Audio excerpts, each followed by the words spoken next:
Javi, before you leave, stop by, I have something. Okay.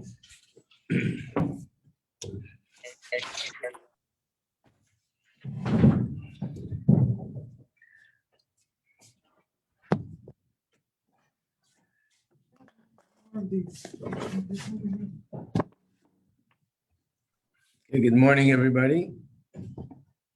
So first, let me remind everybody, today is Pesach Sheni. Oh, yeah.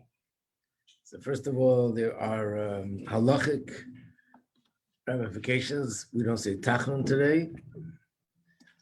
And we also eat matzah today to commemorate Pesach Sheni. And of course, there's the famous Hayom Yom, where it says that the lesson of Pesach Sheni is, in Yiddish, es nishtar kein verfallen, which means it's never too late. They have people didn't have a chance to do the Korban Pesach, and then they're told, because they begged and pleaded and demanded, thank you very much, that they don't want to be left out. The whole Jewish nation is bringing a Korban Pesach, and they're out of it. So Moshe spoke to Hashem, and Hashem said, I'm actually giving them another mitzvah. They can do it a month later. So that's not just ordinary tshuva. It's really incredible that you can actually redo the same thing that you missed out 30, thank you very much, that you missed out on 30 days earlier. Right in that spot there. Oh, okay, thank you very much. Thank you. What? Yeah, that's it, thank you.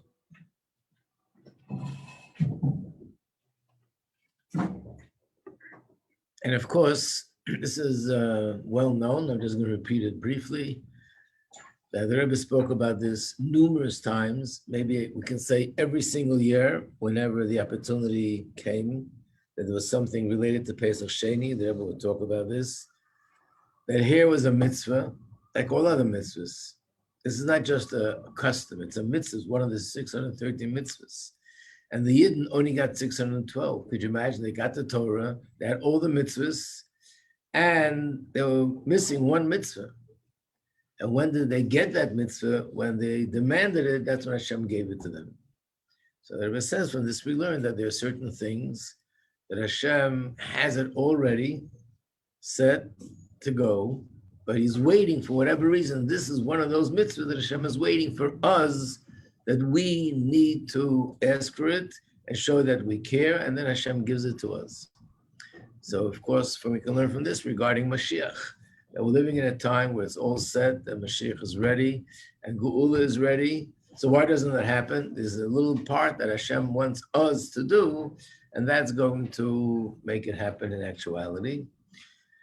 And then the Rebbe gives another example which pertains specifically to women, which is almost identical to this story. It's a story in Chumash, that they were the daughters of Tzlavchad, 5 daughters. They were all tzaddikas, tzidkonias.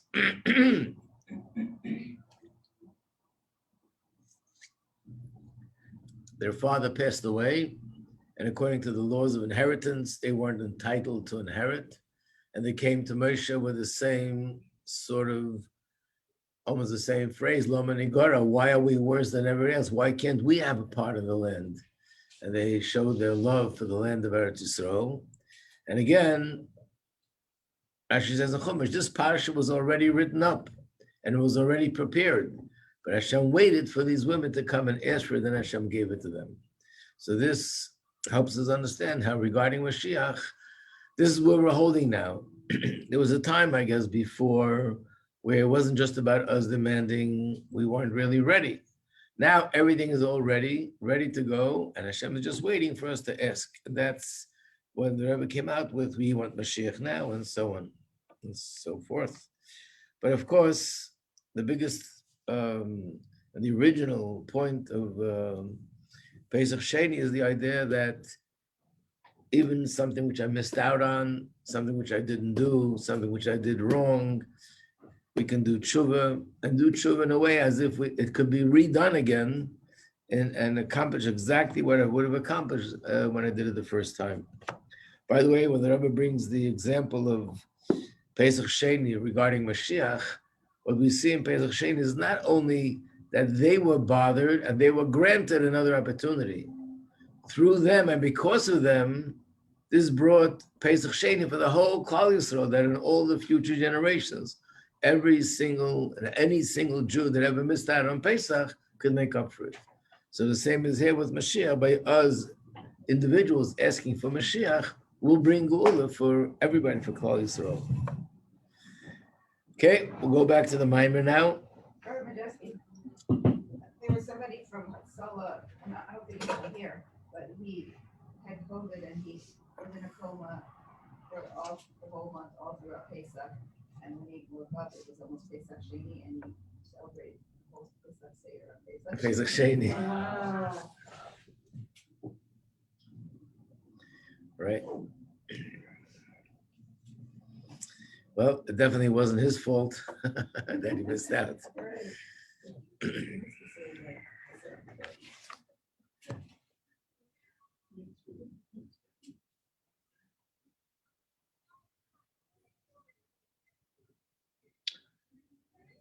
Okay, so we're going back to the Mamar. And we're here on page 92, 93. And let's just press the refresh button. The Mamar is explaining this idea that even a person who serves Hashem, it's very possible that underlying their avodah, there could be yeshus. And we don't notice it. We're not aware of it. We're not paying attention to it, but really there's yeshus there. And we can recognize this by the symptoms, by the things that we do. So in order to explain this further, he gives the example of two people that are davening. One davens through simcha, and one davens through the feelings of humility. He goes on to describe their davening, and he can show that in both, even though it's all about Hashem, nevertheless, it could be that at a certain subtle place, it's about me and my yeshus. So first you start off with the person who serves Hashem, and through davening and his meditation, he generates feelings of simcha.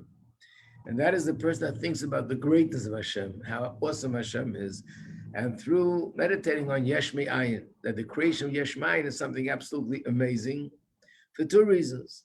Number one, it's amazing because it's something totally beyond our comprehension, something which we have nothing in the Gashmistika world, in our human experience, that you can even compare it to. It's so out of this world.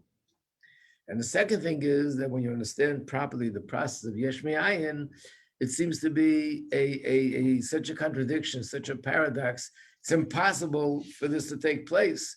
So it's sort of an absolute miracle that there could be such a thing as Yesh Me'ayin.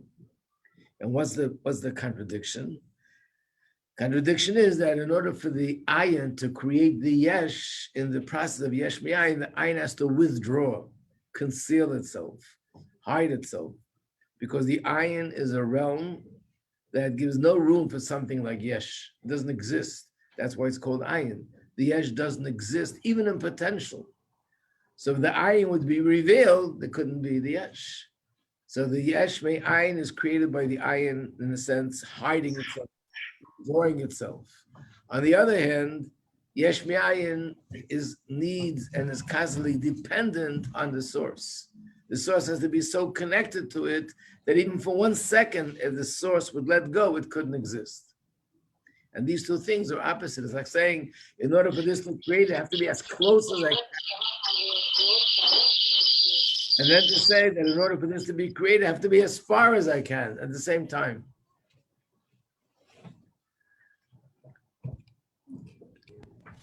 The reason is because Yesh Me'ayin means that it's something new. There was no potential for it before.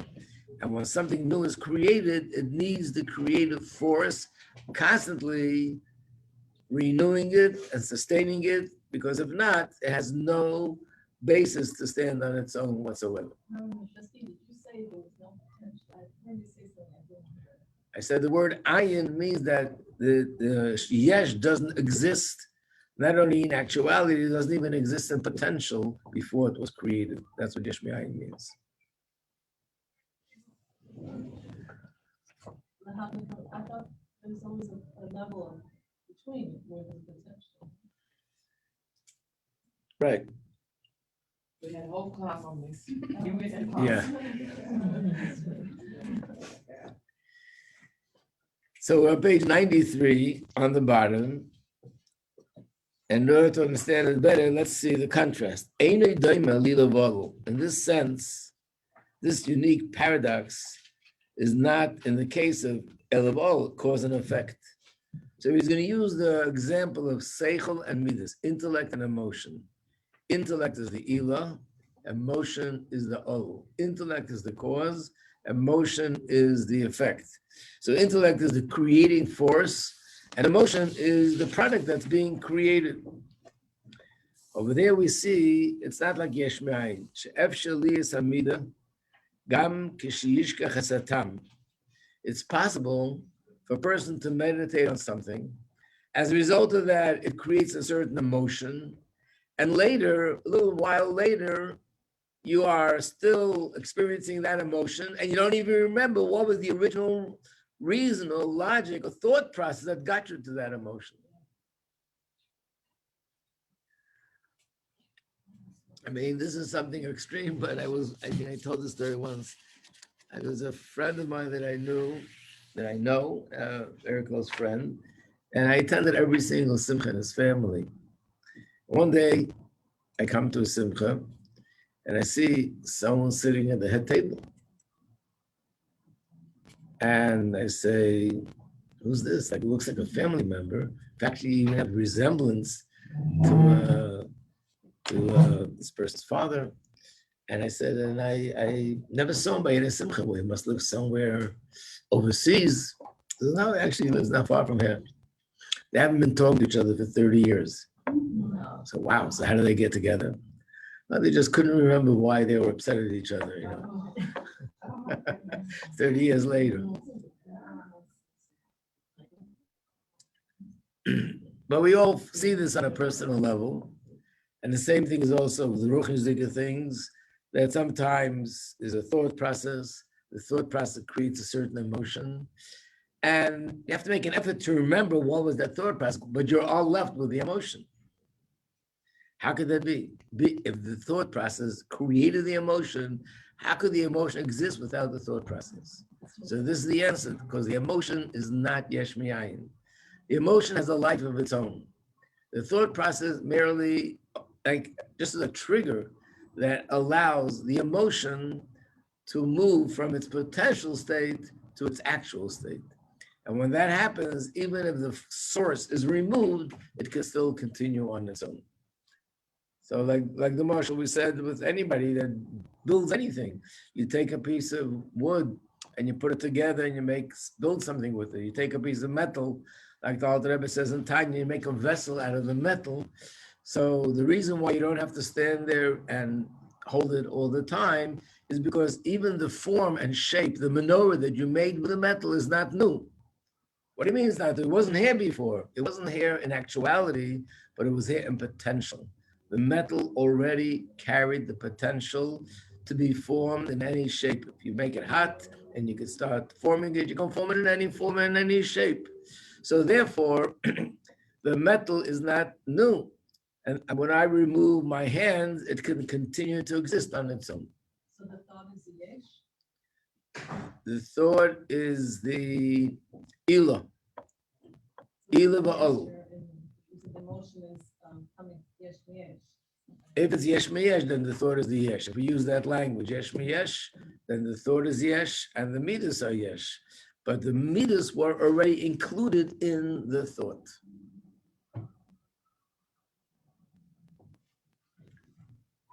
So if the emotions are like have a life of their own, how can correcting your thoughts affect your emotions if they're running off and they're doing their own thing? You're thinking about something else, but you're still feeling whatever, terrible or... Because then that thought creates a new emotion based on the new thought process. and that changes the way I feel. It overrides that previous emotion. So if a person had a thought process which made them, let's say, feel anxiety about something, and then someone comes and explains to me a reason why you can be calm about it, not be worried. So the new thought process creates a new emotion which sort of overrides and cancels the previous emotion. If the new thought process doesn't register and make sense, I will be left with the previous emotion.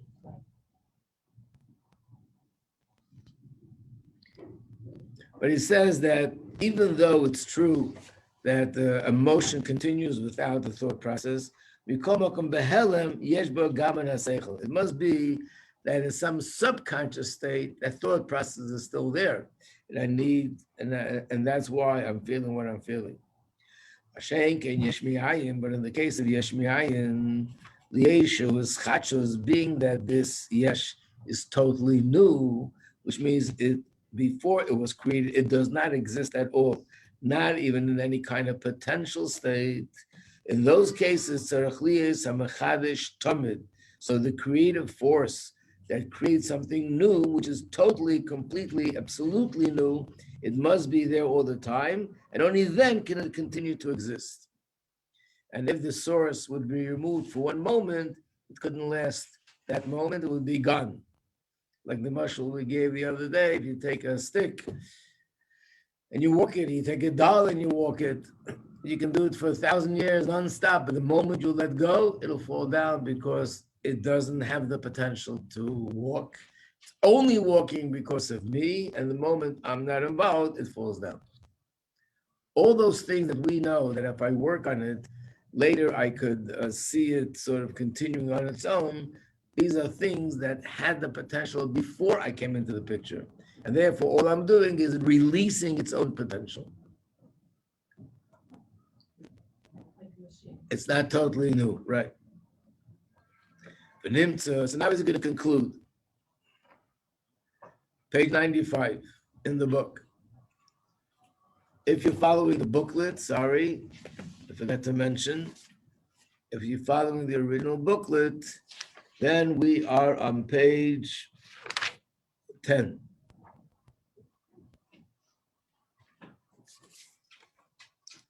Let's start from Venimtza. So Venimtza is on page 10, the line that begins with the word kiyum. If we're doing in the book, it's the top of the page. Venimtza, so then what comes out of this, there are two things which are a paradox, two opposites. On one hand, it's the creative force is very far from it, immeasurably far. But at the same time, this divine creative force is in it, and it's in every fiber of its being and constantly, much more than Iyar. As it's written, and this is in fact the pasuk in Tehillim, but the whole second volume of Tanya is based on that one pasuk in Tehillim. The truth is, if you understand the subject of Yesh Mayim properly, will understand that in order for something to be Yesh Mayim, you need both. Most things make sense, it fits in, but he's not going into it now. So these thoughts are the thoughts that make them excited about Hashem when he sees how amazing Hashem's creation is, and that's what brings simcha. Or in general, if he just thinks about the greatness and the exaltedness of Hashem, how Hashem is infinite, his greatness is unfathomable. Page 96. And he thinks very deeply into it. Not just thinks about it like a fleeting thought, but thinks into it deeply, into its details, and to understand it, till he grasps it and comprehends it thoroughly. So this godly light that he's thinking about, the greatness and the exaltedness of Hashem, Meir Begili Benafshe. It shines. He feels it shining in his soul. In Yiddish, remember we said that when a Rebbe and a Mamar, when he wants to emphasize the point stronger, or make sure that the point really hits home, he says it in Yiddish because that's the native language of those days. And when you say it in your native language, then it touches you in a deeper way. Die Reichkeit von der Elokus is mehr benafshe. The richness of godliness shines in a revealed manner within the soul. What that means is when a person meditates on the greatness of Hashem, again, we're not talking about just saying the words like I say it now. The greatness of Hashem, the exaltedness of Hashem, these are just words. We're talking about really thinking about it, meditating on it, understanding it. When you understand concepts of this nature, it's fascinating. It's really fascinating concepts, very deep concepts. But it's possible that a person's excitement and a person's feeling of like inspiration and upliftedness is not so much from the godly aspect of it, but from the intellectual part of it. There are people that could think about certain things, lahavdil, in science, and some of the most fascinating things going on in science, and also be inspired and being uplifted and being on a high and being happy. But that's coming from the excitement of something from the intellect that's very stimulating and gets me excited. Could be the same thing here, but no. He's talking about a person who's focusing on the godliness aspect of it, and it's the godly light that's shining, and that's what's getting him excited. Oz yismach b'nafshem ha'oid, shezeu in simchas ha'nefesh b'Hashem oiseho.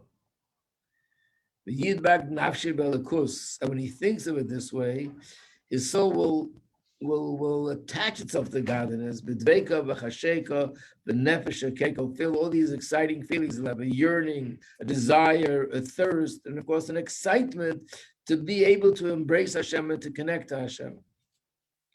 B'derech klal, generally speaking, this would be described as the avodah of Ava. We know that this is the difference between Avraham Avinu and Yitzchak. Both were tzaddikim, not just tzaddikim of the highest caliber, and these were the greatest tzaddikim that ever lived in the history of the world. And nevertheless, when the Torah, when Hashem refers to Avraham Avinu, the pasuk says, Avram, the one that loved me. And when Hashem refers to Yitzchak, it says, I am the God that Yitzchak feared me. And the question is asked by the Alter Rebbe, it's as if Avram only loved Hashem, he didn't fear Hashem. And Yitzchak only feared Hashem and didn't love Hashem. So of course, they both had both of those feelings. But Avraham Avinu's main and primary midah that motivated him and inspired him and he focused on more was love for Hashem. And Yitzchak was mainly the fear of Hashem, the awe of Hashem. So this meditation brings a person to feel simcha. And the simcha brings a person to want to attach themselves to Hashem. The two people that love each other. And when you're happy about that person, excited about that person, you want to connect with that person, as it's explained in other places. So this is the end of this chapter. On page 97, we have the summary. The summary is that this chapter talks about Avodah b'Simcha, Mizbeines b'Gdulas Havaya. It comes from meditating the greatness of Hashem. The greatness of Hashem, either just the inherent greatness of Hashem, or the greatness of Hashem in context of creating the world, Yesh Me'ayin. And that's because Yesh Me'ayin is something which has in it two opposites, which logically, it doesn't make any sense that the two things come together. It's mamish one, the opposite of the other. And nevertheless, that is the process through which the creation of Yesh Me'ayin takes place. And that makes me be awed by Hashem's greatness and be excited and see that how Hashem is totally beyond what we know, what we understand, and what we could relate to. Could you imagine, after describing this gentleman here, or this chassid, lady could say, and this could be because of Yeshus. It's just hard act to follow over here. How do you know? Okay, we can get there. I mean, I think a lot of times people learn the Mamar, they don't get it. The Mamar is pointing out that a person could be on a real good spiritual level, and still there's yeshus there. Obviously, it's in a subtle way. So the only way we can probably figure it out, if there'd be like spiritual microscopes, and there probably are, that you can look deep, deep, deep into your soul, then it's a very fine line between yeshus and not yeshus. It's very hard to recognize and distinguish. The place where it becomes obvious is the outcome, the symptoms. How am I acting? And that's what the Mamar is going to be telling us. When you see people acting in a way where they're rejecting someone, they hate someone, and they give all sorts of spiritual explanations for it, and no, they'll see that it's not consistent with the way a Yid is supposed to be. It's certainly not consistent with the way a Chassid is supposed to be. And therefore, it shows that your Aveda is based on Yeshus. So this was scenario number one. Again, he's describing two people and showing, because even though there are many levels how people serve Hashem, but like Chesed and Gevurah, these are two general approaches. One is Ava, love, and Chesed, one is Gevurah. So now he's describing the other person who's Aveda, and he's being motivated, and his davening is based on the feeling more of humility, and that's what motivates him to do his Aveda properly. So that's Ois Yud Gimel, the 13th chapter. It's on page 10 in the booklet and page 98 in Lessons in Heichaltzu. After we finish this, we'll go back to the questions and the terms. Vaif and Habei, the second path of serving Hashem is B'china Shiftlus Davka. The feeling of humility, which comes from Merirus al Richuka. He's thinking about the distance between him and Hashem, how far I am from Hashem. I know when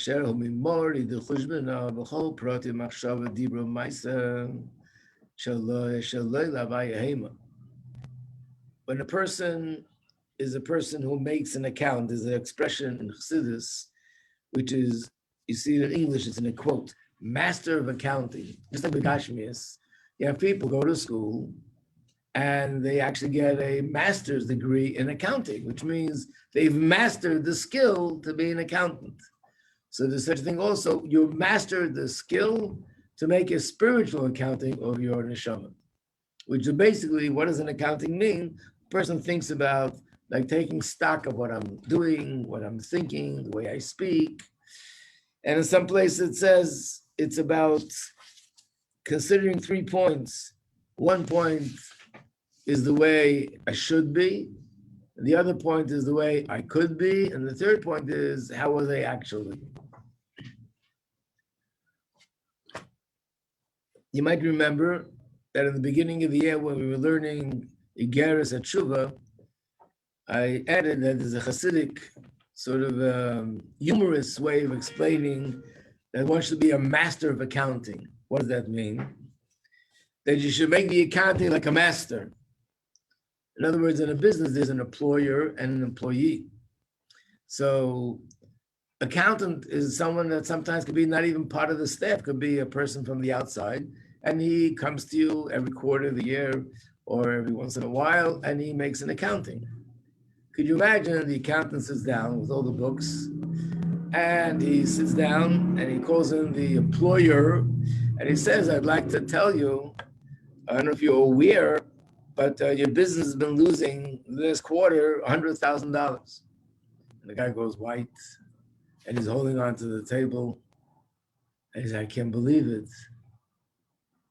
So how is it that the accountant is the one that made the cheshbon? He made all the accounting. He saw it firsthand, and he's so calm. And the other guy is turning white, and he's getting all panicky. The answer is very simple, because it's his business. The accountant is a stranger. He's just doing an accounting. It's not connected to him. It's not relevant to him. But the other person, this is his sustenance. When he hears those words, he's in shock that his parnasa, his source of sustenance, might fall apart. So that's what it says. When you make the accounting, you can also make the accounting like a total stranger. Okay, so my thought like this, my actions were like that, and my words were like this. Yeah, it's not good, has to be corrected, but I don't take it to heart because it's like almost like a stranger. So the Chassidim used to forbring and say, no, you make the accounting like a master, like the owner of the business, not like a stranger who comes in to evaluate your business.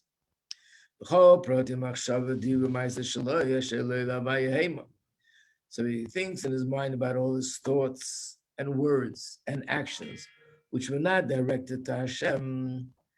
We're not even talking about doing things that are forbidden, chas v'sholem, but just doing things that are permissible, but einam l'shem shemayim. Shem gam kira, this is also not the way it's supposed to be, like it says in Tanya. A person should be, in other words, again, even this person we're talking about is also not an ordinary guy. He's a guy who has a hard time finding something that he did that was usur. Most of the things we're talking about are permissible, but they weren't done with the right intentions. Or the good that he did, the learning Torah, the observance of mitzvahs. He thinks about it and realizes that the way I observed it was not the way it's supposed to be.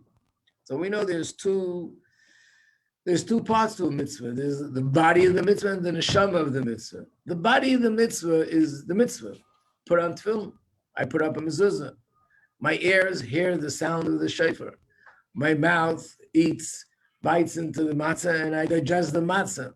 I'm doing those mitzvahs. I'm drinking wine. And the same is with lighting a candle. My hands are doing an act. The issue that comes in hand, if it's the way it's supposed to be, not the way it's supposed to be, is mainly the neshama of the mitzvah. It's known, the whole mitzvah is b'kavod pratis b'avodah. Every mitzvah is a physical act, but there's something deeper, and that is something related to divine service, serving Hashem. For example, tefillin. So it says in Shulchan Aruch that the intention a person should have when he puts on tefillin is l'shabed halev ha'mayach, that I'm dedicating my mind and my heart to serve Hashem. We have many organs in the body, but the conductor of the whole body is the brain and the heart. They run the show. If my brain and my heart are in the right place, then all my hands and my feet and all the other organs will also be going in the right direction. It's like if you have a train with 20 cars, but if the front car, the first car, or the locomotive is going in the right direction, all the others will be going in the right direction because they're all connected. So that's why when we put on tefillin, we put the tefillin on two places. One is on the arm opposite the heart, and the other is on the head, right opposite where the brain is, the middle between the two eyes. So basically, that means that this act of tefillin is to dedicate my mind and my heart. So to put on the tefillin itself is just to act. A 10-year-old can do it, a 13-year-old can do it, a 20-year-old can do it, and an 80-year-old can do it. But when you talk about dedicating my mind and heart to Hashem, there are layers and layers and layers and layers of depth to do it properly. Or dalad minu shebelulav, when we do the mitzvah of lulav, we take these 4 species and we bring them all together. The kavanah is b'chinas achdus. It's all about unity. As we know, when you learn about Sukkot, we learn about the fact that there are 4 different groups within Yidden. One is represented by the Lulav, one is represented by the Esrog, one is represented by the Hadassim, and one is represented by the Arabis. Either a Jew who's dedicated to Torah and to mitzvahs, and that's the Esrog. Then there's a Jew that's mainly dedicated to Torah, not so much to mitzvahs, and doing it properly, that's the Lulav. Then there's a Jew that's dedicated to mitzvahs and not so much to Torah, that's the Hadassim. And then unfortunately, there's a Jew that's not dedicated to either the way it should be, and that's the Arava. And nevertheless, we bring it all together in Achdus, in unity. So that's what I should be thinking about Achdus. And I think about, am I united with other Jews the way I should be, which is the theme of this Mamar Heichaltzu. And it's interesting. That was very interesting. I remember actually, as we were preparing for Sukkot, I mentioned this to you, what it says on page 100, the next line. The word Esra is Rosh Tevis, Al Eini Regel Gaiva, which means let not the foot of Gaiva, of arrogance, come against me.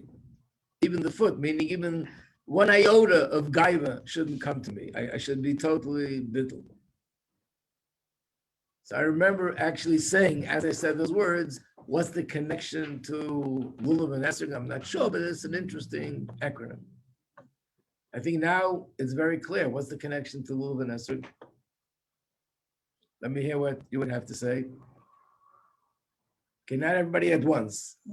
Slowly. Sometimes chanting the Gaiva, so Esther stands for that pasuk, not to bring me to Gaiva. Is that a question? I guess what's the connection to Lulav and Esrog? Yeah. You have to think. Okay. What's the characteristic for Lula? It's Lulav represents somebody who's into Torah more than to mitzvahs.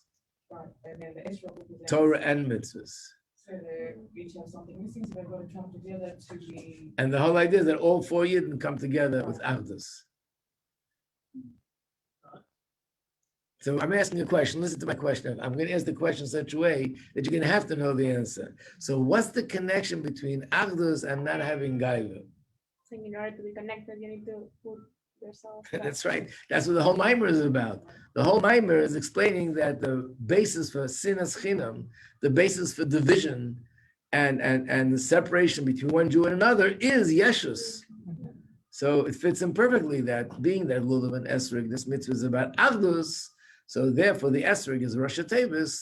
Hashem, help me not to have any Gaiva, not even the foot of Gaiva, not even one iota of Gaiva. So this is every single mitzvah has something in my spiritual avodah to Hashem, whether it's tzedakah, whether it is the mitzvah of shofar, whether it's tshuva, and this mitzvah is kabbalah soil. Every mitzvah has something. And he doesn't go into it, just gives as an example. In general, there's another kavanah klal is b'chol mitzvahs.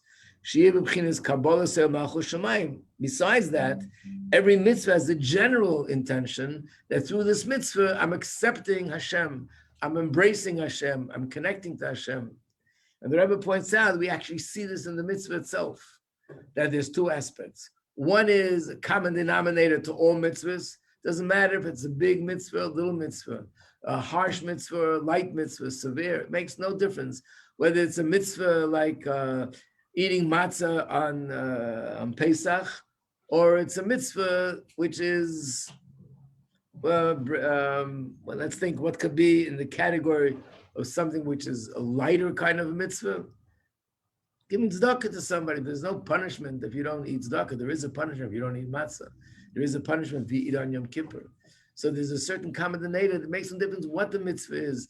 Every mitzvah is about me accepting Hashem's kingdom. And if I don't do the mitzvah, it's me, chas v'shalom, rejecting Hashem's kingdom. In addition to that, there's a specific expression in my divine service through each mitzvah. So what he said, what the Rebbe says, is if you look at the bracha that you make on the mitzvah, you can see it. There's a part of the bracha that's the same for all mitzvahs. And then there's a part of the bracha that changes. Baruch atah Hashem Elokeinu melech haolam asher kitshanu b'mitzvaysav v'tzivanu. You make that bracha for lighting candles. You make that bracha when you say Hallel. You make that bracha when you do the Eruv. You make the bracha when there's a marriage. You make the bracha when you're making kids. You make the bracha everywhere. So that part of the bracha is the same because there's a general intention behind all mitzvahs which are the same.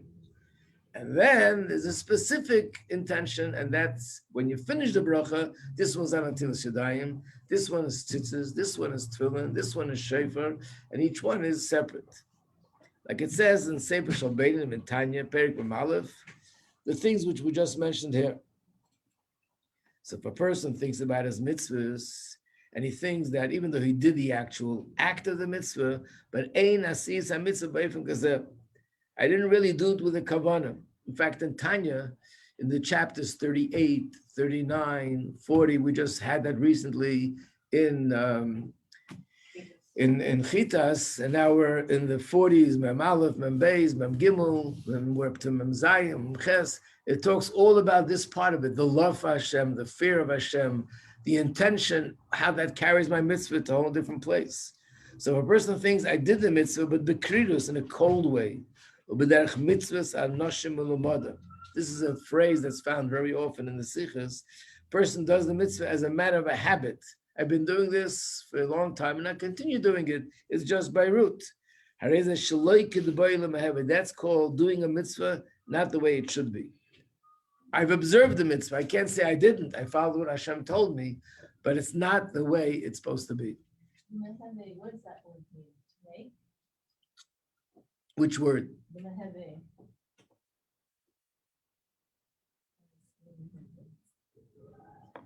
No. Shaloi Kedabayla Meheve, the way it's supposed to be. Okay. Kedabay means supposed to, the Meheve is to be. Right.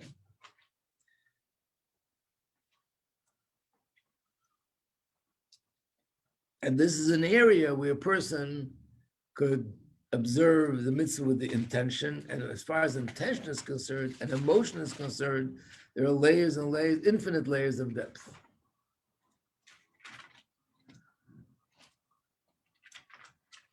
So he's going to explain that this is a person that thinks about how he really could have observed the mitzvah.